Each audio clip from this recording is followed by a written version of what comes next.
अस्सलाम वालेकुम जी। अस्सलाम वालेकुम। की नाम जी अपना सर जी? इधर आ जाओ। हाँ जी। अल्लाह बख्श। अल्लाह वक्फ। अल्लाह बख्श। अल्लाह अल्लाह बख्श। बख्श। अच्छा अच्छा।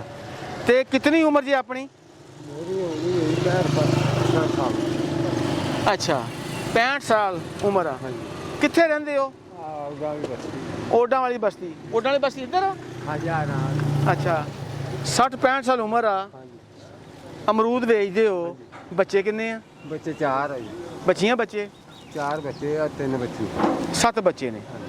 ते 7 बच्चियां दा गुजारा जेह्ड़ा वा घर दा ਇਹ ਕੀ ਵੇਚਦੇ ਹੋ? अमरूद है जी। ਅਮਰੂਦ ਵੇਚਦੇ ਹੋ ਤੇ ਕਿੱਥੋਂ ਲੈ ਕੇ ਆਉਂਦੇ ਹੋ? ਮੰਡੀ 'ਚੋਂ ਜਾਂ ਬਾਗਾਂ 'ਚੋਂ? ਮੰਡੀ 'ਚ ਬਾਗਾਂ। ਇੱਕ ਕਾਰਟਨ ਲੈ ਕੇ ਆਉਂਦੇ ਹੋ? हाँ जी। ਇੱਕ ਕਾਰਟਨ। ਇਹ ਕਿੰਨੇ ਦਾ ਆਉਂਦਾ ਤੁਹਾਨੂੰ ਮੰਡੀ 'ਚੋਂ? ये आ जाएंगे 4-5 का। 4-500 ਦਾ। ਤੇ ਕਿੰਨੇ ਪੈਸੇ ਰੋਜ਼ ਬਚ ਜਾਂਦੇ ਨੇ?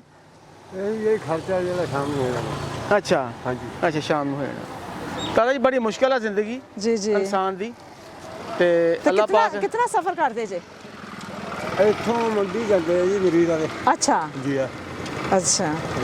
ਤੇ ਘਰ ਦਾ ਸਿਸਟਮ ਫਿਰ ਕਿਵੇਂ ਸਹੀ ਚੱਲਦਾ ਪਿਆ ਹੈ? की करिए जी, बच्चे धंधे कुछ नहीं। ਅੱਛਾ। हाँ जी। ਅੱਛਾ ਨੂੰ ਸਾਈਕਲ ਨੂੰ ਖੜਾ ਕਰੋ ਜ਼ਰਾ।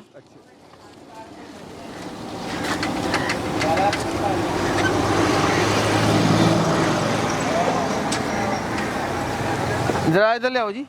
ਤਾਂ ਜੀ ਮੈਂ ਇਹ ਦਿਖਾਣਾ ਚਾਹੁੰਦਾ ਵਾਂ ਹਾਂਜੀ। ਕਿ ਜੇ ਉਹ ਪੈਸੇ ਨਾਲ ਘਰ ਦੇ ਵਿੱਚ ਆਟਾ ਲੈ ਕੇ ਜਾਵੇ ਜਾਂ ਇਹਦੀ ਕਾਠੀ ਪਵਾਵੇ। ਆ ਦੇਖੋ ਨਾ ਉਹ ਕਾਠੀ ਪਵਾਵੇ ਜਾਂ ਕੀ ਕਰੇ। ये भी दुकाना है जी। ਅੱਛਾ ਇਹ ਵੀ ਬੇਗਾਨਾ ਵਾ। ਇਹ ਕਿਰਾਏ ਤੇ ਲਿਆ? नहीं कोरोना का है। ਕਿਸੇ ਨੇ ਦਿੱਤਾ? जी हाँ। ਅੱਛਾ ਉਹ ਆਪਣੇ ਬੱਚਿਆਂ ਦੀ ਤਲੀਮੀ ਅਖਰਾਜਾਤ ਪੂਰੇ ਕਰੇ ਜਾਂ ਤੇ ਪੈਡਲ ਪਵਾਵੇ। ਔਰ ਸਾਈਕਲ ਦੀ ਬੜੀ ਬੇਹਸੀ ਹੈ ਸਮਝ ਗਏ ਨਾ। ਹਾਂਜੀ। ਤੇ ਇਹ ਕੀ ਜੇ? ਇਹ ਉਹ ਨਾ ਬੇਰ ਆ। ਅੱਛਾ ਬੇਰ ਆ। ਅੱਛਾ ਇਹ ਪੱਕੇ ਆ ਕੱਚੇ ਆ? ये पक्के है जी। ਪੱਕੇ ਬੇਰ ਆ। ਅੱਛਾ ਚੰਗੇ ਚੰਗੇ ਅਮਰੂਦ ਇੱਧਰ ਰੱਖੇ ਆ? सारे एको कुछ ही है जी। ਮੈਂ ਕਿਹਾ ਮਹਿੰਗੇ ਵੇ। ऐसे जी काट के रखे। ਅੱਛਾ ਅੱਛਾ ਅੱਛਾ। ਉਹ ਆਸਾਨੀ ਨਾਲ ਇਹ ਚੋਂ ਕੱਢ ਕੇ ਦੇ ਦਿੰਦੇ ਨੇ ਉਸੇ ਵਕਤ। ਅੱਛਾ ਤੇ ਫਿਰ ਅੱਲਾਹ ਪਾਕ ਦੀ ਮਰਜ਼ੀ ਕਰਦੇ ਆ ਪੂਰੀ। ਅੱਜ ਅੱਲਾਹ ਪਾਕ ਨੇ ਬਹੁਤ ਸਾਰੀ ਤੁਹਾਨੂੰ ਬਰਕਤ ਦੇਣੀ ਹੈ। ਲਿਆਓ ਭਾਈ ਸਾਈਕਲ ਲੈ ਕੇ ਆਓ।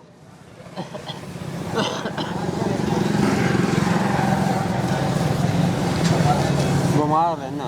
ਅੱਛਾ ਅੱਛਾ ਅੱਛਾ ਟੋਕੀ ਟਾਕੀ ਲਾਓ ਥੱਲੇ। टोपी। ਹਾਂ ਲਾ ਦਿਓ ਥੱਲੇ। ਚਲੋ ਰਹਿਣ ਦਿਓ। ਆਹੋ ਅਮਰੂਦ ਜਿਹੜੇ ਅਮਰੂਦ ਕਿੰਨੇ ਦੇ ਸਾਰੇ ਅਮਰੂਦ? ये अमरूद आए जी 400 के सारे। ਕਰੋ ਸੌਦਾ ਅੱਛਾ। ਜੀ। ਸੌਦਾ ਕਰੋ ਨਾ। ਚਲੋ ਥੋਕ ਦਾ ਸੌਦਾ ਕਰੋ। ਇਹ ਜਿਹੜਾ ਫਲ ਵਾ ਨਾ हाँ जी। ਇਹ ਕਿੰਨੇ ਦਾ ਆਇਆ ਵਾ? 400 के। 400 ਦਾ ਬਚਣੇ ਕਿੰਨੇ? ਬਚਣੇ ਪਾ ਲਓ ਨਾ ਬੱਚਤ ਵੀ। ਹੈ। ਬੱਚਤ ਵੀ ਪਾਓ ਨਾ। ਅੱਛਾ ਹਾਂਜੀ। ਇਹ ਨਹੀਂ ਖਰੀਦ ਲੈਣੇ ਆ ਨਾ। ਨਹੀਂ ਨਹੀਂ ਕੁਛ ਤਾਂ ਮੁਨਾਫਾ ਦਿਓ ਉਹਨਾਂ ਨੂੰ। ਮੁਨਾਫਾ ਤੇ ਅੱਜ ਅੱਲਾਹ ਪਾਕ ਤੋਂ ਬਹੁਤ ਜ਼ਿਆਦਾ ਮਿਲ ਜਾਣਾ ਵਾ। ਇਹ ਸਾਰਾ ਫਰੂਟ ਸਾਨੂੰ ਦੇ ਦਿਓ ले लो। ਠੀਕ ਹੈ। ਇਹ 400 ਦਾ ਆਇਆ। हाँ जी।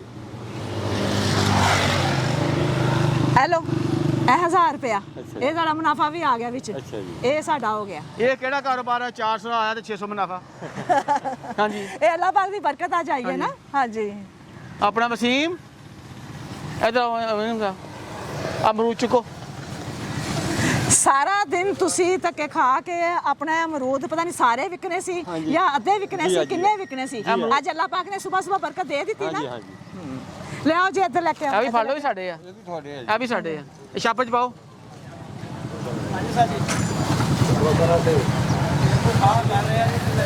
ਜਲਦੀ ਪਾਓ ਜਲਦੀ ਨਹੀਂ ਫਟਾਫਟ। ਚਲੋ ਇਹ ਰਹਿਣ ਦਿਓ। ਇਹ ਤੁਸੀਂ ਨਾ ਆਪਣੇ ਮੁਹੱਲੇ 'ਚ ਬੱਚਿਆਂ ਨੂੰ ਤਕਸੀਮ ਕਰ ਦੇਣਾ। ठीक है जी। ਠੀਕ ਹੈ ਨਾ। ਹਾਂਜੀ ਇਹ ਤੁਸੀਂ ਸਾਰੇ ਬੱਚਿਆਂ ਨੂੰ ਤਕਸੀਮ ਕਰਨੇ ਜੇ। ਅੱਲਾਹ ਪਾਕ ਨੇ ਅੱਜ 600 ਰੁਪਏ ਬਰਾਫਟ ਦਿੱਤਾ ਵਾ। ਆ ਬਾਕੀ ਮੈਨੂੰ ਬੱਚਿਆਂ ਤੇ ਤਕਸੀਮ ਕਰ ਦੇਣੇ ਆ। ਹਾਂਜੀ ਅੱਛਾ ਇਹ ਦੇਖੋ ਜੀ ਅੱਲਾਹ ਪਾਕ ਦੀ ਤਰਫੋਂ ਤੁਹਾਡੇ ਆ ਵਾਸਤੇ ਸਾਈਕਲ ਜੀ ਸਾਈਕਲ। ਬੈਕ ਕਰ ਦਿਓ ਜੀ ਹੁਣ। अच्छा।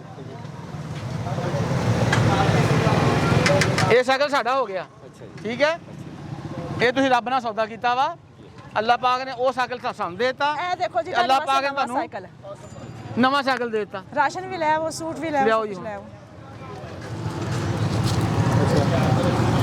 ਅੱਲਾਹ ਪਾਕ ਦੀ ਤਰਫੋਂ ਤੁਹਾਡੇ ਵਾਸਤੇ ਸੂਟ। ਇਹ ਕੀ ਜੇ? वैदरी ने इन्होंने पैरों तो लाना। ਅੱਛਾ ਅੱਛਾ ਇਹ ਦੇਖੋ ਜੀ ਅੱਲਾਹ ਪਾਕ ਨੇ ਤੁਹਾਡੇ ਵਾਸਤੇ ਆ ਕਿ ਇਹ ਤੁਹਾਡੇ ਪੈਰ ਖਰਾਬ ਹੈ ਨਾ ਹਾਂਜੀ। ਤੇ ਰਾਤ ਨੂੰ ਗਰਮ ਪਾਣੀ ਨਾਲ ਧੋ ਕੇ ਨਾ ਵੈਸਨ ਲਗਾ ਕੇ ਤੇ ਫੇਰ ਸੋਇਆ ਕਰੋ ਠੀਕ ਹੈ ਨਾ। ਫਿਰ ਤੁਹਾਡੇ ਪਾਉ ਸਹੀ ਹੋ ਜਾਣਗੇ।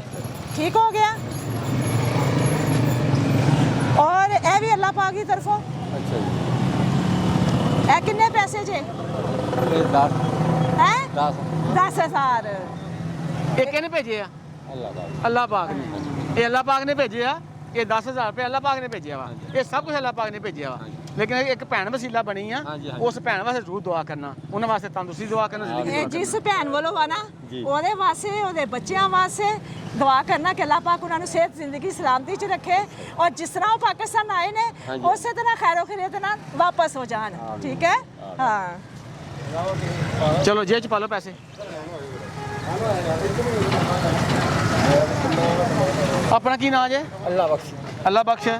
ਅੱਜ ਤੁਸੀਂ ਆਏ ਹੋ ਰੋਡ ਉੱਤੇ ਤੇ ਤੁਹਾਨੂੰ ਅੰਦਾਜ਼ਾ ਨਹੀਂ ਸੀਗਾ ਕਿ ਅੱਜ ਅੱਲਾ ਪਾਕ ਦੀ ਰਹਿਮਤ ਬਰਸਣੀ। ਬਿਲਕੁਲ ਠੀਕ ਹੈ ਨਾ, ਇਹ ਅੱਲਾ ਪਾਕ ਦੀ ਰਹਿਮਤ ਆ। ਤੇ ਇਸ ਮੌਕੇ ਤੇ ਤਾਰਾ ਜੀ ਇੱਕ ਛੋਟਾ ਜਿਹਾ ਮੈਸੇਜ ਦਿਆਂਗਾ ਕਿ ਉਹ ਲੋਕ ਜਿਹੜੇ ਮਹਿਜ਼ ਤਮਾਸ਼ਾ ਵੇਖਣ ਵਾਲੇ ਬਣ ਗਏ ਨੇ, ਉਹਨਾਂ ਨੂੰ ਚਾਹੀਦਾ ਕਦੀ ਆਪ ਵੀ ਬਾਹਰ ਨਿਕਲਣ, ਆਪ ਵੀ ਲੋਕਾਂ ਵਾਸਤੇ ਆਸਾਨੀਆਂ ਪੈਦਾ ਕਰਨ, ਸਮਝਣਾ। ਤੇ ਅਗਰ ਉਹ ਕਹਿੰਦੇ ਕਿ ਸਾਡੇ ਕੋਲ ਇੰਨੇ ਵਸਾਇਲ ਨਹੀਂ ਹੈਗੇ, ਤੇ ਜਿੱਦਾਂ ਅਸੀਂ ਕਰਦੇ ਰਹੇ ਹਾਂ ਸ਼ੁਕਰਅਲੱਲਾਹ ਕਿ ਅਗਰ ਸਾਡੇ ਕੋਲ 2 ਰੋਟੀਆਂ ਸਨ, ਅਸੀਂ 1 ਰੋਟੀ ਕਿਸੇ ਆਪਣੇ ਮੁਸਤਕ ਨੂੰ ਦੇ ਦਿੰਦੇ ਸਾਂ। ਅਸੀਂ ਹਰ ਹਾਲ ਦੇ ਵਿੱਚ ਉਸ ਅਮਲ ਨੂੰ ਜਾਰੀ ਰੱਖਿਆ। ਤੇ ਇਹੋ ਹੀ ਬੜਿਆਂ ਦਾ, ਬਜ਼ੁਰਗਾਂ ਦਾ ਕਹਿਣਾ ਵਾ ਕਿ ਆਪਣੇ ਇਰਦ ਗਿਰਦ ਦੇਖੋ, ਅਗਰ ਕੋਈ ਬਿਮਾਰ ਆ, ਕੋਈ ਗਰੀਬ ਆ, ਕੋਈ ਲਾਚਾਰ ਆ, ਕੋਈ ਭੁੱਖਾ ਵਾ, ਤਾਂ ਉਹਦੇ ਵਾਸਤੇ ਕੁਝ ਆਸਾਨੀਆਂ ਪੈਦਾ ਕਰੋ।